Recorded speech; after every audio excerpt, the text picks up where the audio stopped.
Hello everyone, welcome to next lecture in critical path method. In this lecture we will discuss about the cost time analysis in critical path method. कई बार क्या होता है कि आपका जो project है उसे उसके शेड्यूल टाइम से या फिर जो नॉर्मल टाइम है उससे पहले फिनिश करने की ज़रूरत पड़ती है। तो इन कंडीशंस में क्या करते हैं, हम एक्स्ट्रा रिसोर्सेज उस प्रोजेक्ट में ऐड करते हैं। एक्स्ट्रा रिसोर्सेज मीन्स हम एक्स्ट्रा लेबर लगाएंगे, एक्स्ट्रा मशीनरी यूज़ करेंगे ताकि जो आपका प्रोजेक्ट है उसके जो नॉर्मल टाइम से है पहले कंप्लीट हो सके, चाहे कंडीशंस कुछ भी हो, कोई रिस्ट्रिक्शंस हो कि हमें उस प्रोजेक्ट को उसके उस नॉर्मल टाइम से पहले ख़त्म करना पड़ रहा है। तो मीन्स वहाँ पे हम एक्स्ट्रा रिसोर्सेज ऐड करेंगे। अगर हम एक्स्ट्रा रिसोर्सेज ऐड करते हैं दैट मीन्स कुछ एक्स्ट्रा कॉस्ट भी बढ़ेगी। अब ये एक्स्ट्रा कॉस्ट कितनी पड़नी चाहिए और कितने टाइम पे हम उस प्रोजेक्ट को कंप्लीट करें या फिर किस ड्यूरेशन पे इस प्रोजेक्ट को फिनिश करें ताकि जो ये एक्स्ट्रा कॉस्ट है वो ज़्यादा ना बढ़े। सारी प्रोसेस है जिसमें हम ऑप्टिमम ड्यूरेशन कैलकुलेट करेंगे और उससे रिलेटेड ऑप्टिमम कॉस्ट कैलकुलेट करेंगे, इसे हम कहते हैं क्रैशिंग। तो क्रैशिंग, ऑप्टिमम ड्यूरेशन क्या है, प्रोजेक्ट कॉस्ट क्या है, कॉस्ट टाइम एनालिसिस क्या है, ये सब हम डिस्कस करेंगे इस चैप्टर में। तो फर्स्ट ऑफ ऑल हमारे पास क्या है कि जो आपका क्रिटिकल पाथ मेथड है ये हम जानते हैं कि इसका ऑब्जेक्टिव क्या है, to develop an optimum time cost relationship. Optimum time cost relationship means critical path लेते हैं हम। क्रिटिकल पाथ क्या है, टाइम वाइज लॉन्गेस्ट पाथ है। तो उस पाथ में जो एक्टिविटीज़ हैं उनकी कॉस्ट के अकॉर्डिंग ही हम प्रोजेक्ट कॉस्ट को डिसाइड करते हैं। तो जो ऑप्टिमम कॉस्ट रिलेशनशिप है सीपीएम की, उससे हम यूटिलाइज कर सकते हैं to reduce the overall project cost by reducing the duration of only the critical activities in the project. और इसके लिए हमारे पास दो डिफरेंट वेज हैं। फर्स्ट है by deploying the more resources, कि हम उसमें एक्स्ट्रा रिसोर्सेज ऐड करें in terms of manpower and machinery in activities में, ताकि वो उसके शेड्यूल टाइम से और नॉर्मल टाइम ड्यूरेशन से पहले ख़त्म हो सके। सेकंड है हमारे पास by relaxing the technical specification of such activities.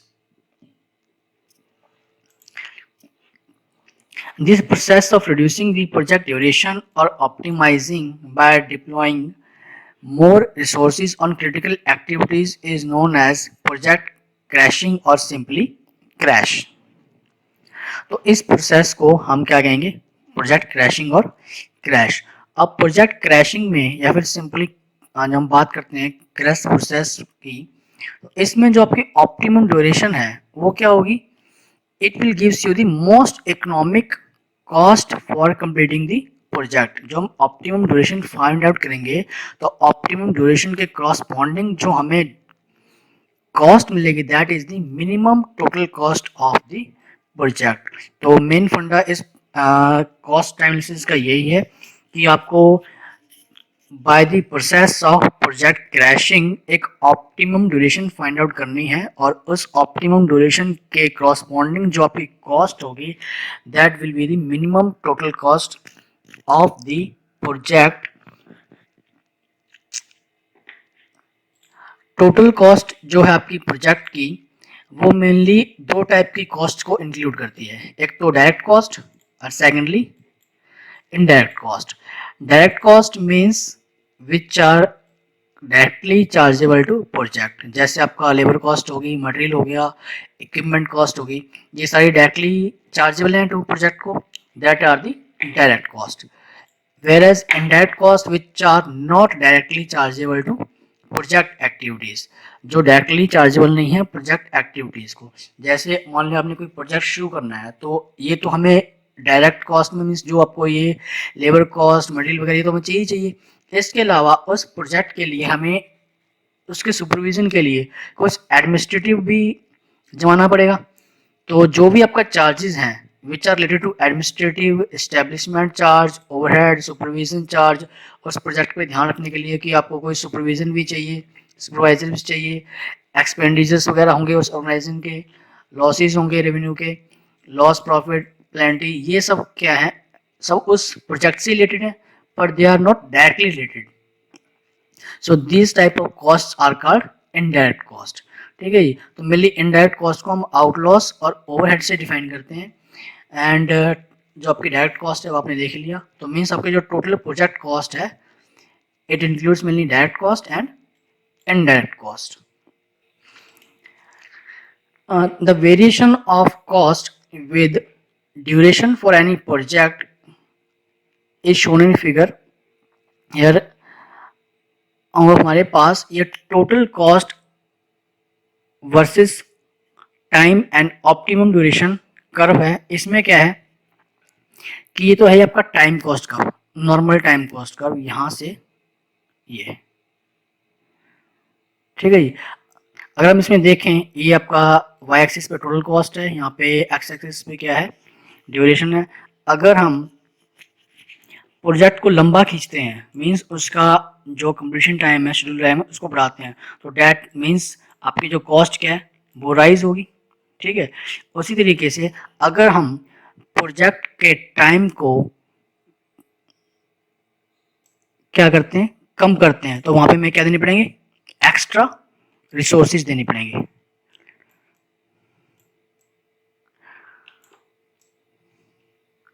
Extra resources देने पड़ेंगे, तो यहाँ पे भी प्रोजेक्ट कॉस्ट बढ़ेगी।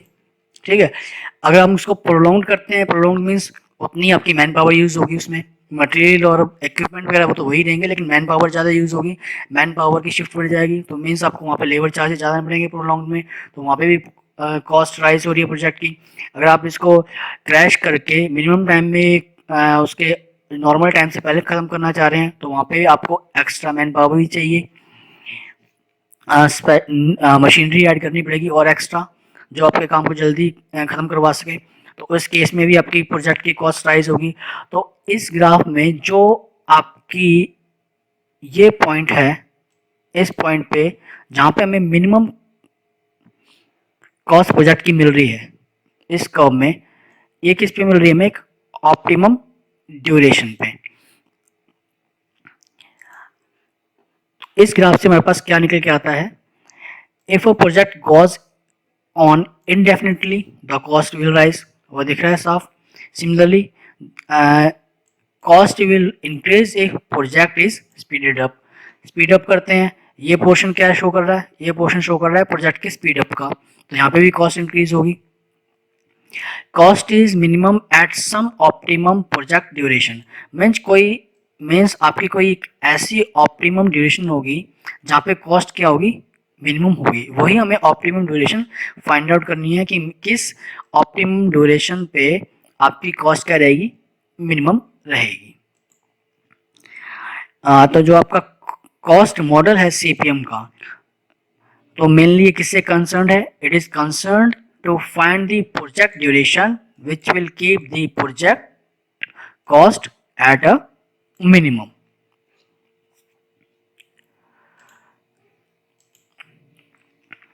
नेक्स्ट अब देखते हैं कि जनरलाइज्ड डायरेक्ट कॉस्ट और टाइम कर्व क्या है। From generalised direct cost and time curve, ये है आपका general direct cost and time curve. इससे हमारे पास दो टाइप के कॉस्ट एंड टू टाइप्स की टाइम्स ये निकल के आते हैं। ये तो है आपका direct cost curve, x axis पे ड्यूरेशन, वाई एक्सिस पे डायरेक्ट कॉस्ट। तो एक तो आपके पास नॉर्मल टाइम, नॉर्मल टाइम क्या है, वो स्टैंडर्ड टाइम जो एस्टिमेटर ने दिया है कि इस टाइम हर एक्टिविटी को जो टाइम चाहिए और इस टाइम पे आपका प्रोजेक्ट खत्म होगा, means standard time that estimated would usually allows for an activity, एक पर्टिकुलर एक्टिविटी के लिए जो आपके एस्टिमेटर ने टाइम दिया है, that is the normal time. तो ये अगर हम ये बात करें, आपका प्रोजेक्ट कर्व है for the cost and duration, तो ये है इसका नॉर्मल टाइम, इस टाइम पे प्रोजेक्ट को आपका फिनिश होना है या फिर उस एक्टिविटी को फिनिश होना है। Crash time, it is the minimum possible time in which an activity can be completed, means वो मिनिमम पॉसिबल टाइम जिस पे आपकी एक्टिविटी हम कंप्लीट कर सकते हैं by employing the extra resources. It is the time beyond which activity cannot be shortened by any amount of increase in resources। ठीक है जी। तो क्रैश टाइम एक तो वो टाइम है कि वो पॉसिबल टाइम जिसपे हम किसी भी एक्टिविटी को कंप्लीट कर लें by employing the extra resources, लेकिन इस टाइम से को और क्रैश नहीं कर सकते। मीन्स बियॉन्ड दिस टाइम हम चाहे रिसोर्सेज कितने भी ऐड कर दें, ये वही मिनिमम पॉसिबल टाइम है कि इससे कम टाइम में वो एक्टिविटी आपकी फिनिश नहीं हो सकती। तो इस पॉइंट पे आपका ये शो कर रहा है क्रैश टाइम, जहाँ पे हमने प्रोजेक्ट को क्या किया है, स्पीड अप किया है। तो ये मिनिमम टाइम है जिसपे ये एक्टिविटी फिनिश हो सकती है। Normal cost, normal cost is direct cost required to complete the activity in a normal time duration। Normal time duration में जो डायरेक्ट कॉस्ट लगेगी प्रोजेक्ट पे, that is the normal cost. Crash cost, crash cost means this is direct cost corresponding to completion of activity within the crash time। Crash time में जितने extra resources add करेंगे तो कुछ ना कुछ cost भी होगी एक्स्ट्रा रिसोर्सेज की। तो दो so the cost corresponding to this crash time is called the crash cost। आगे हमारे पास slope of direct cost time curve. जो अभी हमने ये दो टाइप के टाइम्स और दो टाइप के आपके कॉस्ट स्टडी की हैं, तो इनकी बेसिस पे हम स्लोप कैलकुलेट करेंगे डायरेक्ट कॉस्ट टाइम कर्व का। अब डायरेक्ट कॉस्ट टाइम हमने देखा कुछ इस तरीके का था। अब हम इसे अप्रॉक्सीमेटली लीनियरली अज्यूम करके इस कर्व का स्लोप कैलकुलेट करेंगे। तो वो स्लोप क्या है, द कॉस्ट स्लोप, और स्लोप हम कहते हैं cost slope. The cost slope is the slope of direct cost curve approximated as straight line. Means इस कर्व को हमने लीनियरली अज्यूम कर लिया कि ये लीनियर है, और इसको लीनियर अज्यूम करने के बाद उसका लाइन का हम स्लोप कैलकुलेट करेंगे, and the slope corresponding to this cost time curve is called the cost slope, and this is equal to crash cost minus normal cost by normal time minus crash time। और crash time क्या है आपका, crash cost क्या है आपका, जो हम extra cost दे रहे हैं फॉर दी एक्स्ट्रा रिसोर्सेज, और ये क्या है, normal cost. Obviously crash cost ज्यादा होगी, तो crash cost minus normal cost, ये क्या हो गया, increase in cost. Whereas normal time minus crash time, normal duration obviously ज्यादा होगी और क्रैश टाइम क्या होगा, कम होगा, तो ये delta T it is the decrease in time. So आपका कॉस्ट स्लोप क्या बना, increase in cost by decrease in time, which is equal to normal cost crash cost minus normal cost, और by normal cost minus normal time minus crash time। अब आपका जो cost time analysis है CPM का, इसमें हम क्या calculate करना चाह रहे हैं, हम कैलकुलेट करना चाह रहे हैं ऑप्टिमम ड्यूरेशन को प्रोजेक्ट फॉर किसी भी एक्टिविटी की। तो इसमें जिस एक्टिविटी का लीस्ट कॉस्ट स्लोप होगा उसे हम फर्स्टली क्रैश करेंगे। नेक्स्ट है हमारे पास total cost curve and optimum duration.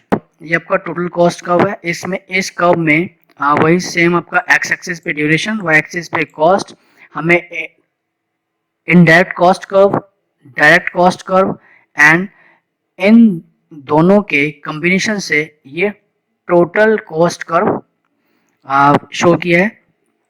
From the total cost curve, we find that the minimum total cost is obtained at some duration known as the optimum duration। ठीक है, तो इस cost curve से हमारे पास क्या आता है कि जो आपका मिनिमम टोटल कॉस्ट है वो हमें कहाँ मिलती है, एक ऑप्टिमम ड्यूरेशन पे। If the cost project duration is increase, अगर हम प्रोजेक्ट ड्यूरेशन को इंक्रीज करते हैं total cost will increase, while if the project duration is decrease to the crash value, project cost will be the highest। Means जो आपकी normal cost है उससे भी प्रोजेक्ट की कॉस्ट क्या होगी, हाईएस्ट होगी if the project is crashed.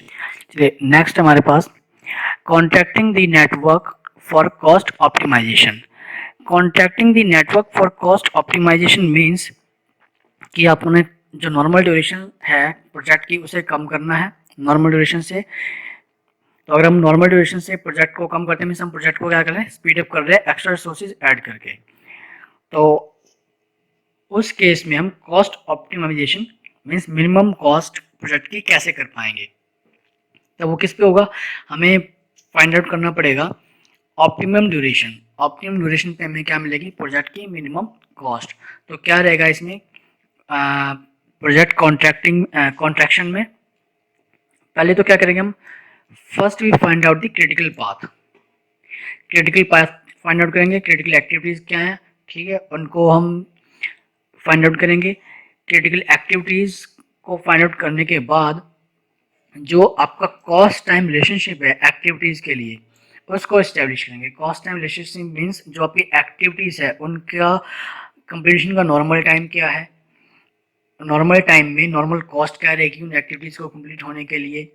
Then उनका क्रैश टाइम क्या है एक्टिविटीज का, अगर क्रैश टाइम के लिए एक्स्ट्रा जो कॉस्ट है वो क्या रहेगी, डायरेक्ट कॉस्ट क्या रहेगी। तो ये हमें पता होना चाहिए, एक्टिविटीज का normal time, normal cost, crash time and crash cost. ये फाइंड आउट करने के बाद हम फाइंड आउट करेंगे cost slope for the each activity. Cost slope find out हो गया, देन हम क्रैशिंग स्टार्ट करेंगे। Then we start crash the activities one by one by starting with crashing first that has the lowest cost slope. Next during each crash the direct cost is calculated. Her crash पे हम direct cost calculate करेंगे और curve plot करेंगे between the total cost and the time. It will be seen that while the direct cost goes on increasing as we reduce the duration, the total cost may decrease. It will be seen that while the direct cost goes on increasing, जो कि direct cost increase हो रही है as we increase the duration, जैसे जैसे हम project की duration को इंक्रीज कर रहे हैं, बट द जो आपकी टोटल कॉस्ट है वो डिक्रीज होगी टिल एन ऑप्टिमम ड्यूरेशन, एक ऑप्टिमम ड्यूरेशन तक। मीन्स एक ऑप्टिमम ड्यूरेशन तक जो आपकी क्या है टोटल कॉस्ट है प्रोजेक्ट की वो डिक्रीज होगी। वो डिक्रीज किस में होगी, इनडायरेक्ट, क्योंकि वहाँ पे जो आपके इनडायरेक्ट चार्जेस हैं वो डिक्रीज हो रहे हैं। तो जिस ऑप्टिमम ड्यूरेशन पे आपकी टोटल प्रोजेक्ट क्या रहेगी, टोटल प्रोजेक्ट कॉस्ट क्या रहेगी, कम रहेगी। बिसाइड्स दैट आपकी जो डायरेक्ट कॉस्ट है वो इंक्रीज हो रही है, उस ड्यूरेशन पे हम उस प्रोजेक्ट को ख़त्म करेंगे और वहाँ से हमें मिल जाएगी आपकी प्रोजेक्ट की टोटल मिनिमम कॉस्ट और मिनिमम वैल्यू। नेक्स्ट हमारे पास steps in time cost optimisation. Time cost optimisation में मीन्स प्रोजेक्ट क्रैशिंग में क्या क्या स्टेप्स हैं।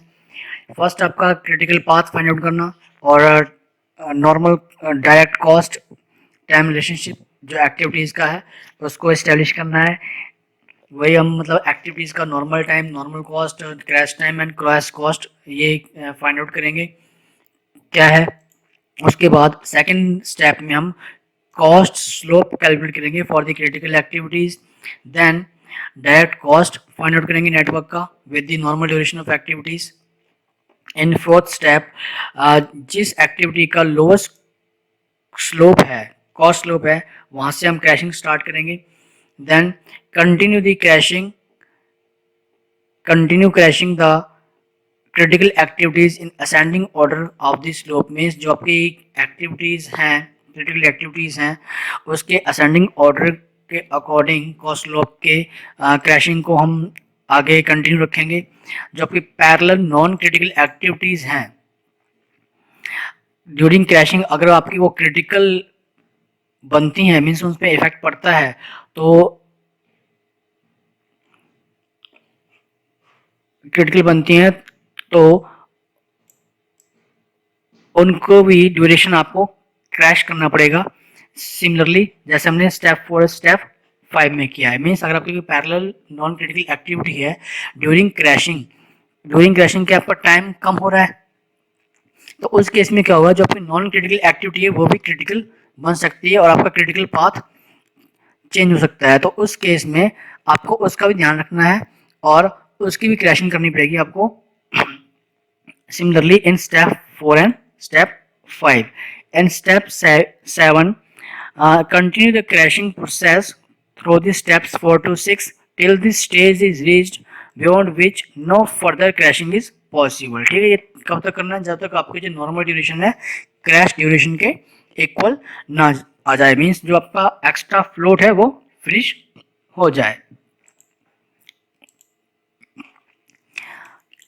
In step 8, find the total cost of project at every stage by adding indirect cost to the direct cost determined above. जो means हम ये crashing करेंगे तो क्रैशिंग के हर स्टेप पे हमें प्रोजेक्ट की टोटल कॉस्ट कैलकुलेट करनी है.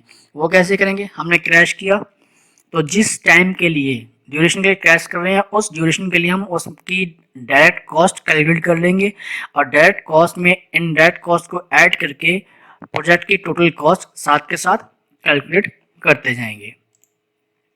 फिर उसके बाद नेक्स्ट स्टेप में total cost and duration curve आपने प्लॉट करना है और टोटल कॉस्ट और ड्यूरेशन कर्व से हमें ऑप्टिमम ड्यूरेशन को चूज करना है जहाँ पे प्रोजेक्ट की क्या होगी, टोटल कॉस्ट क्या होगी आपकी, लीस्ट होगी, मिनिमम होगी. ठीक है, तो ये था आपका कॉस्ट टाइम एनालिसिस. अब नेक्स्ट लेक्चर में इस पे हम एक न्यूमेरिकल सॉल्व करके देखेंगे. So thank you for watching this session and please stay connected for next lecture on my YouTube channel.